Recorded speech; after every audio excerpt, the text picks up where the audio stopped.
Só que agora quem está dando risada sou eu, né? Talvez aí o Alexandre de Moraes esteja vendo a bananinha entrar de uma maneira que ele não gosta, né? Mais para frente, eu tive uma reunião junto com Eduardo Bolsonaro, um advogado experiente diante dos ministros do STF e sob o inquérito aberto contra ele decide romper o silêncio e fazer revelações sobre a sanção aplicada a Alexandre de Moraes. O que parece ser apenas mais um julgamento pode, na verdade, ser a ponta do iceberg de um jogo de poder global. Descubra como decisões tomadas aqui podem estar entrelaçadas com interesses estrangeiros, moldando o cenário jurídico de maneiras que poucos imaginam. Segue comigo até o final e veja essas revelações feitas pelo advogado e filho de Jair Bolsonaro. O Alexandre de Moraes, ato contínuo, fez um jantar. E aí, nesse jantar, começou a fazer chacotas, outras matérias da imprensa dando conta de que me chamaram de bananinha, de covarde, etc. Só que agora quem está dando risada sou eu, né? Talvez aí o Alexandre de Moraes esteja vendo a bananinha entrar de uma maneira que ele não gosta, né? Mais para frente, eu tive uma reunião junto com... Vamos lá, vou começar resgatando aqui desde a eleição do Trump. Quando o presidente Trump foi eleito nos Estados Unidos presidente, 5 de novembro do ano passado, vieram notícias na imprensa dizendo que os ministros estavam fazendo piada sobre a possibilidade de perder os seus respectivos vistos americanos para entrar nos Estados Unidos. Depois, mais para frente, né, ocorreu essa ameaça de apreender o meu passaporte, logo depois que o presidente americano Donald Trump fez uma menção honrosa a mim, ao meu pai e à minha família durante o evento conservador CPAC, maior encontro de conservadores do mundo. E eu acho que isso daí ligou um sinal de alerta neles, porque eles começaram a construir uma narrativa. Eu lembro de alguns deputados do PT, do PSOL, do PDT, subir na tribuna da Câmara para dizer que eu estava cometendo um crime de soberania contra a soberania nacional por estar conspirando, se sabe, sei lá o que, com os norte-americanos. E aí eles pediram para que o meu passaporte fosse apreendido, numa tentativa de me brecar, né, de impedir esse meu trabalho internacional e me obrigar a jogar apenas o jogo deles dentro do Brasil, porque dentro do Brasil eles controlam tudo. Eu tive uma reunião junto com o deputado norte-americano Corey Mills, da Flórida, um veterano de guerra, primeiro mandato, pessoa que tem sido proeminente dentro da Câmara dos Deputados norte dos Estados Unidos, até fala-se que pode sair ao Senado na próxima eleição. E, numa conversa com ele, apresentei o tema do Brasil, ele se interessou, e na semana seguinte ele cumpriu com a palavra dele. Ele disse que faria uma pergunta durante uma oitiva do secretário de Estado, Marco Rubio, que equivale ao nosso chanceler, sobre o Brasil. E ele pergunta sobre a possibilidade de sancionar Moraes. Marco Rubio, então, responde, dizendo que sim, há uma grande probabilidade de que essa sanção contra o Moraes ocorra, né, tudo relacionado a violações de direitos humanos, pois trata-se da Lei Magnitsky, e também sobre a interferência do Alexandre de Moraes na jurisdição norte-americana, porque ele já expediu mandados de prisão contra cidadãos americanos com base em tweets que eles deram a partir do solo americano. Ele impede a livre entrada de empresas como a Rumble e a Truth Social ao Brasil, segue censurando outras pessoas que vivem sob a jurisdição norte-americana, que é o caso do Paulo Figueiredo, do Rodrigo Constantino e do Alan dos Santos, que perderam as suas contas nas redes sociais, tiveram contas bancárias congeladas e assim por diante. E a gente ainda bota um conteúdo a mais, que são os inimigos que o Moraes coleciona nos Estados Unidos. Ele prendeu durante 4 horas Jason Miller no aeroporto dos Estados Unidos, sem qualquer motivo, em 2021. Ele baniu o X do Brasil, empresa do Elon Musk, e depois congelou as contas da Starlink. Nessa oportunidade, uma das pessoas que mais criticou o Alexandre de Moraes foi hoje um dos principais assessores do Trump, que é o Stephen Miller. Então, um pouco o ímpeto do Alexandre de Moraes. E eles estão batendo cabeça, finalizando. Por quê? Porque até ontem eles faziam chacota. Eles acordaram quando o Marco Rubio disse que estava analisando e que há uma grande chance de se sancionar o Alexandre de Moraes.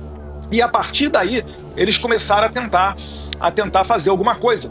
Só que eu vejo que já é tarde demais. Até porque hoje, o Procurador-Geral da República jogou uma pá de cal em qualquer possibilidade do Trump não sancionar o Moraes. Porque o Procurador-Geral da República corrobora aquilo que nós sempre falamos, que o Brasil vive em estado de exceção, que o judiciário não segue as leis, ele segue o vento político. E o Trump sabe melhor do que ninguém desse tipo de coisa, porque ele sofreu na pele aquilo que os americanos chamam de lawfare, o ativismo judicial. Então eu acho que nesse contexto todo, a gente está muito próximo de que Alexandre de Moraes seja sancionado, bem como, sim, né, já vejo matérias da imprensa também dando conta disso, os escritórios de advocacia dos parentes e pessoas próximas do Alexandre de Moraes sejam também analisados pelo State Department para saber se são merecedores ou não dessas sanções. Eu estou querendo corrigir uma injustiça, e a gente sempre falou que o primeiro ponto é uma anistia ampla. Por que é uma anistia ampla? Porque não é só para as pessoas do 8 de janeiro. O Alexandre de Moraes perseguiu várias outras pessoas. A prisão e condenação a mais de 8 anos de cadeia do Daniel Silveira, ela não é justa. A situação da juíza Ludmila Lins Grillo aqui nos Estados Unidos, que é a primeira juíza que eu vejo que perde até a aposentadoria, a pena máxima que deram, né, para a Ludmila Lins Grillo, a aposentadoria compulsória, ela não consegue se beneficiar dos seus proventos, porque a Alexandre de Moraes congelou a conta dela no Brasil. Então é uma gama muito grande de pessoas que foram atingidas por essa sanha psicopata. E eu falo psicopata não no sentido de ser um adjetivo pejorativo, mas no sentido literal da palavra.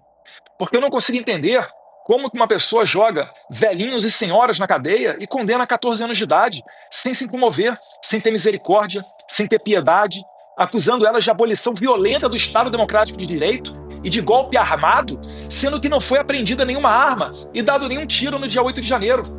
Então a gente está diante de um claro movimento político para tentar derrubar o Jair Bolsonaro, e quem está pagando o pato no meio desse caminho todo são, infelizmente, essas humildes e pessoas simples do 8 de janeiro.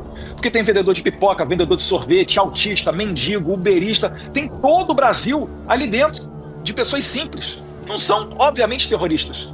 E o que eu faço aqui, de levar essa verdade para cá, de fato a gente choca as autoridades norte-americanas. Porque elas olham para isso e falam, meu Deus do céu, sabe? Como é que o Brasil está num ponto desse? Ninguém conseguia imaginar. Porque isso daí é situação típica, né, de países de quinto mundo, né, de países pequenos, que vivem ditaduras e acontecem coisas lá que ninguém se importa, não com o Brasil, né, uma das maiores economias do mundo, um país que é metade da América do Sul, em termos de população e território. Então isso tudo daí está mostrando que nós estamos do lado certo, nós estamos com a verdade. E o Paulo Gonet mostra mais uma vez que no Brasil não existe poder judiciário, existe perseguição. Até um mês atrás, o que era uma atividade ilícita, agora virou uma atividade quase que terrorista. Eles estão batendo cabeça, Silvio, porque eles não entenderam ainda a gravidade das consequências que eles vão sofrer. O último sancionado, eu acho que foi até alguém da América Central, se não me engano, da Nicarágua, o juiz sancionado pelos Estados Unidos, ele não pode ter uma conta de e-mail do Yahoo. Vocês têm noção que o Alexandre de Moraes ele não vai conseguir abrir uma conta no Uber? Que se ele for registrar o celular dele para dirigir no Waze, se bem que ele deve ter motorista, né? Ele não vai conseguir abrir o Waze, ter uma conta no Waze. É muito grave. Isso aqui é tratado com muita seriedade, que para eles é mais um. Vamos calar a boca de mais um. Desde 2021 a gente está ali desmonetizando a Bárbara do Chatolizei, o Bernardo Kister, um monte de gente. Vamos aqui mandar essa empregada doméstica, cidadã americana também. Vamos mandar um mandado de prisão preventiva contra ela, a Flávia Cordeiro. Acabaram de cair do cavalo. Porque eles estão vendo que realmente está se aproximando uma consequência muito séria e não vamos permitir que eles façam, finalizando, a narrativa de que eu estou trabalhando contra os brasileiros. Não, eu estou trabalhando para colocar um freio em Moraes, Fábio Schor, os juízes dele, né? O Marco Antônio Vargas, o Ayrton Vieira. Essas pessoas têm que parar de fazer o que elas estão fazendo para que a gente volte a ter uma democracia normal. E isso daí sim é o meu objetivo. Agora, se o Lula for comprar a briga do Alexandre de Moraes e quiser mergulhar o Brasil numa aventura, correndo o risco de que o povo brasileiro inteiro seja sancionado, aí é culpa do Lula, não é culpa minha. Nunca trabalhei pela sanção dos brasileiros, trabalho pela sanção de Alexandre de Moraes. E aí, depois de tudo isso, você concorda com o que ele disse? Você acredita que há interesses ocultos por trás desse julgamento? Ou isso é só teoria demais? Deixe aqui nos comentários a sua opinião. Quero muito saber o que você pensa sobre esse embate e os desdobramentos que isso pode ter. E claro, se esse conteúdo fez sentido para você, deixa o like, se inscreve no canal e ativa o sininho para não perder os próximos capítulos dessa história que está longe de acabar. Eu sou a Central de Notícias, até o próximo vídeo.